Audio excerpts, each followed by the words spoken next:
E aí pessoal, ohayou gozaimasu! Hoje eu vou falar um pouquinho a respeito da língua japonesa em si. Alguns detalhes que fazem da língua japonesa um pouco diferente da língua portuguesa que a gente usa no Brasil. Primeira coisa que eu vou falar é a respeito da escrita. A escrita. Em japonês, diferente do português, você tem os caracteres. Em português a gente tem o alfabeto, que a gente pega e junta em sílabas. M com A faz ma, P com A faz ba, essas coisas.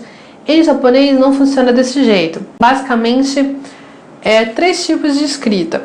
Além dos números e do alfabeto, que a gente também usa e eles usam também em alguns casos. Mas, palavras japonesas, 3 alfabetos. Primeiro, o hiragana. O hiragana, ele é o alfabeto que geralmente se aprende primeiro quando se começa a estudar japonês. É um alfabeto simples, ele é um silabário, na verdade.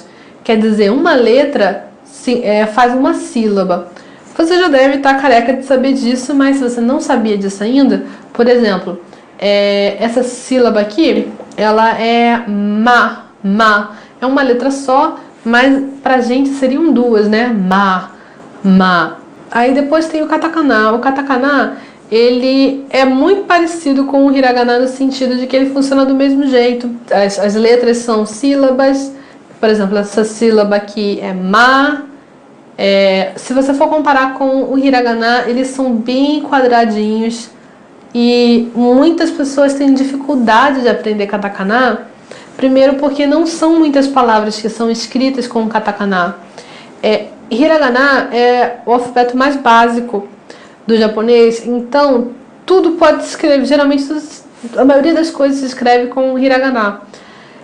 Katakana, ele serve para escrever palavras estrangeiras, palavras em japonês que são parte da língua japonesa, mas que na verdade vieram de fora. Por exemplo, arubaito, party, que são palavras que vieram, uma veio do alemão, se não me engano, e a outra veio do inglês, party. Então esse tipo de coisa se escreve em katakana, sempre se escreve em katakana. Em nomes de pessoas, por exemplo, meu nome é Mônica, meu nome é Mônica Veloso, então em japonês eu escrevo Mônica Veloso, porque tem uma certa deficiência de sons no japonês se você for comparar com outras línguas. Eles não têm o V. Até tem um jeito que eles colocam U com tentei para simular o V, e aí eles sabem que é V, que não é B. Aí quem consegue falar o V, fala o V. Por exemplo, o meu veloso seria assim, veroso ou veroso. Aí eles sabem que é V. Mas, mesmo assim, ainda tem essa deficiência, não tem o som no japonês, não tem o L, então veroso, é sempre roso, né? Não tem não tem nenhuma sílaba em katakana nem hiragana que represente o L, do jeito que a gente conhece ele.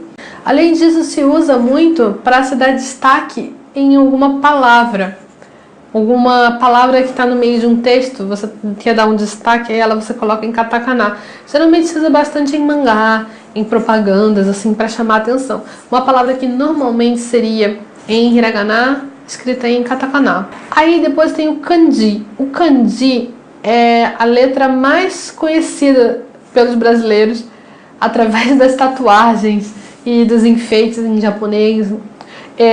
São aquelas letras mais complicadas e rebuscadas. Na verdade, o kanji veio da China.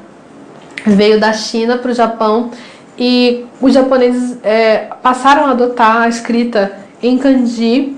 E do kanji, na verdade, nasceu o hiragana e o katakana. Porque o kanji, na verdade, diferente do hiragana e do katakana, hiragana e katakana você consegue decorar rapidinho, porque são umas tabelinhas assim, tem umas 40 e poucas letras. Mas o kanji não são milhares de letras, são milhares de símbolos que significam tudo. Tem kanji para tudo que existe. Então, é muito difícil decorar tudo, para escrever. Então, os japoneses, a partir do kanji, criaram o hiragana e o katakana para facilitar.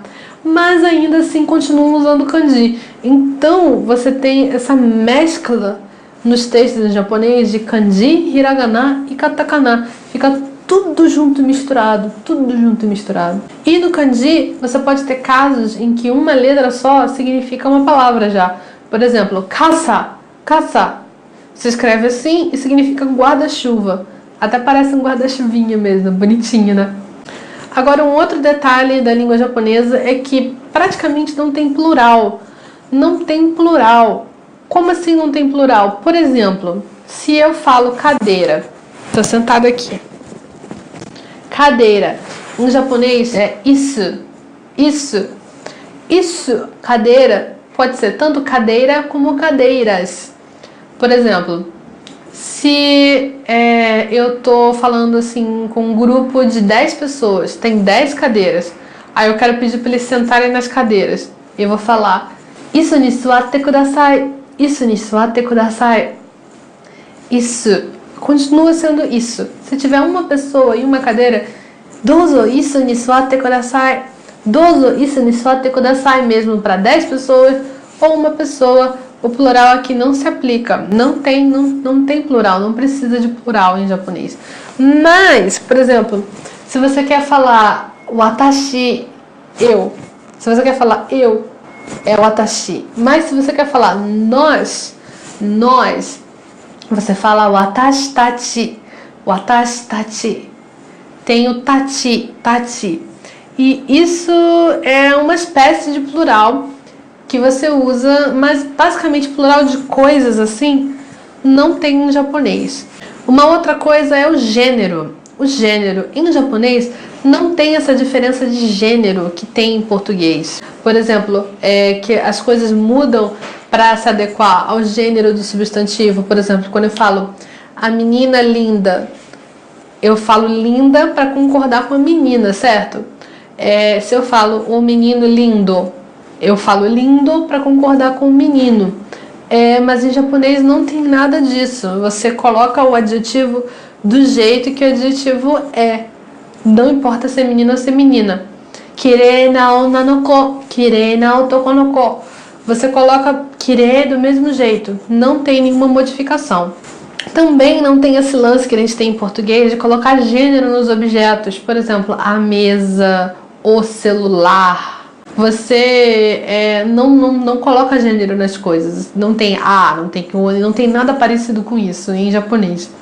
É só a coisa neutra, do jeito que ela é. Apesar disso, tem uma coisa curiosa. Tem umas palavras em japonês que elas são tomadas como palavras de homem e palavras que são tomadas como palavras de mulher. Isso vem mudando conforme o tempo passa, mas elas ainda são consideradas assim. Por exemplo, meshi. Meshi é uma palavra que significa arroz e também é considerada como comida.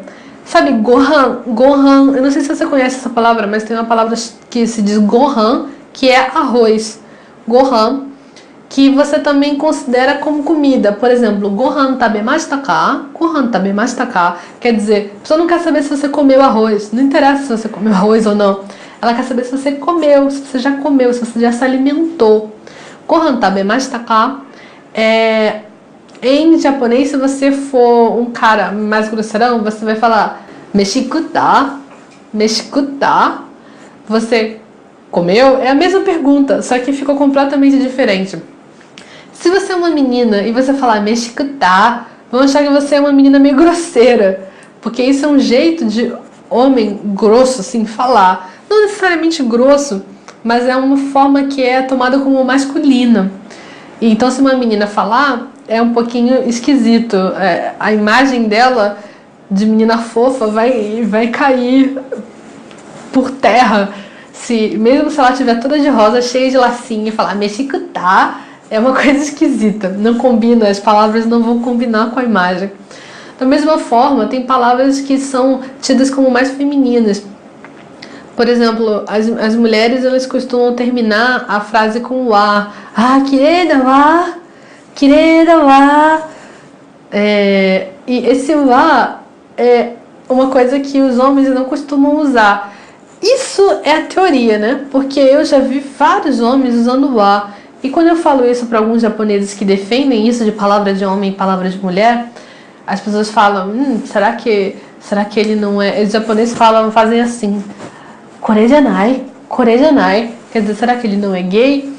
Mas isso não tem nada a ver, né, gente? Pelo amor de Deus. E as pessoas que eu encontro e usam esse wa, elas não parecem ser afeminadas nem nada. E eu acho que as palavras vão evoluindo de um jeito que vários grupos estão usando. Então, mesmo que eu diga pra você, essa palavra é de homem, essa palavra é de mulher, a língua não respeita esse tipo de limite. Então, mesmo assim, as pessoas vão mudando e os grupos vão usando, e esse grupo usa a palavra desse grupo, e vai misturando e vai ficando um bolo só. Então, não precisa prestar muita atenção nisso de palavra de homem e palavra de mulher. Basta você tentar usar as palavras mais neutras, mais formais. E conforme você vai estudando japonês, você vai entendendo melhor o funcionamento. Por exemplo, lá nesse grupo, as pessoas usam muito essa palavra. Então, eu acho que tudo bem usar. Por exemplo, nesse grupo aqui de meninas, você é menina, você está no grupo de meninas, aqui todo mundo fala meshi. Eu vou falar meshi também. É igual em português, você fala certas palavras com um certo grupo e com outro grupo você não fala. Acontece bastante. É isso aí, pessoal. Espero que você tenha gostado da aula de hoje. Eu espero que você esteja gostando dessas aulas mais sobre cultura. Se você tiver alguma dúvida ou se você quiser aulas diferentes, escreve aqui o seu comentário. Se você gostou, dá um joinha, compartilha e eu espero você amanhã para mais aulas de japonês e de cultura japonesa. Sayonara!